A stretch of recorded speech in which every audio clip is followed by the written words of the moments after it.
Hello बच्चों, और question is the temperature of 3 kg of nitrogen is raise from 10 degree Celsius to 100 degree Celsius compute to heat the heat added. ठीक है, तो हमारे को heat added जो है फाइंड करनी है, the work done and the change in internal energy. ठीक है, तीनों चीज फाइंड करनी है। इफ फर्स्ट कंडीशन बोली गई है this is done at constant volume. ठीक है, ये कांस्टेंट वॉल्यूम पर डन होती है। सीपी एंड सीबी भी हमारे को गिवन है। ठीक है, तो देखिए सबसे पहले फर्स्ट कंडीशन की बात करते हैं। जब ये कांस्टेंट वॉल्यूम के ऊपर होती है, ठीक है, तो कांस्टेंट वॉल्यूम मतलब delta V is equal to zero. Constant volume pressure है तो वर्क डन भी क्या हो जाएगा, वी डेल्टा वी होता है, तो इट इज ऑल्सो जीरो। ठीक है, अब निकालते हैं चेंज इन हीट। तो हीट क्या होती है हमारी, M C V delta T के इक्वल।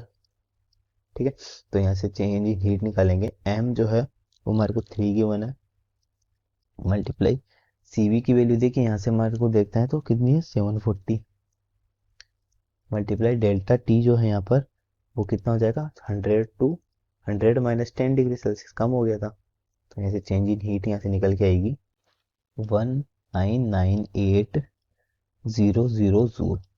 ठीक है, यहाँ से हमारी चेंज इन हीट आ गई। ठीक है, तो इंटरनल एनर्जी क्या हो जाएगी, change in heat is equal to change in internal energy plus work done.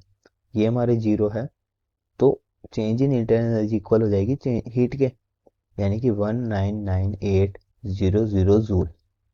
ठीक है, तो यही हमारी इसकी इंटरनल एनर्जी भी हो जाएगी। ठीक है, तो फर्स्ट प्रोसेस के लिए हो गया। अब बात करते हैं सेकंड प्रोसेस की।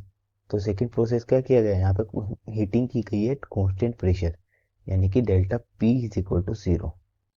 ठीक है, तो सेकंड पार्ट के लिए delta P is equal to zero है, तो चेंज इन हीट क्या हो जाएगी, कांस्टेंट प्रेशर की बात हो रही है तो M C P delta T के इक्वल हो जाएगी। ठीक है, चेंज इन हीट।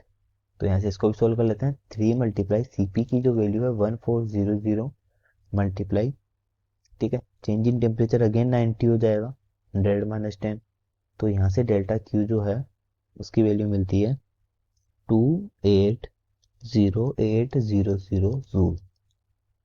ठीक है, ये हमारी चेंज इन हीट हो गई। तो चेंज इन हीट एनर्जी भी निकाल लेते हैं। ठीक है, तो ये होता है M C V delta T. और ये वैल्यू हम पहले निकाल चुके हैं, कितनी है 199800। इंटरनल एनर्जी पूरे सिस्टम की सेम होगी। ठीक है, और इसके लिए वर्क डन निकाल लेंगे अब। तो change in heat is equal to क्या होता है, change in internal energy plus work done.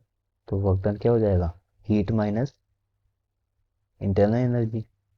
ठीक है, हीट यहाँ पर देखिए कितनी है 280800 माइनस इंटरनल एनर्जी कितनी है 199800। ठीक है, तो वर्क डन यहाँ से निकल जाएगा 81000 जूल। ठीक है, ये इसका फाइनल आंसर है। तो हमने देखी दोनों प्रोसेस के लिए, इसके लिए निकाल ली work done, heat and internal energy. ठीक है, और जब कांस्टेंट प्रेशर है तब हमने internal energy, sorry heat, internal energy और वर्क डन तीनों चीज फाइंड कर ली। ये हमारा इसका फाइनल आंसर है। I hope you understand this whole numerical. Thank you, best of luck.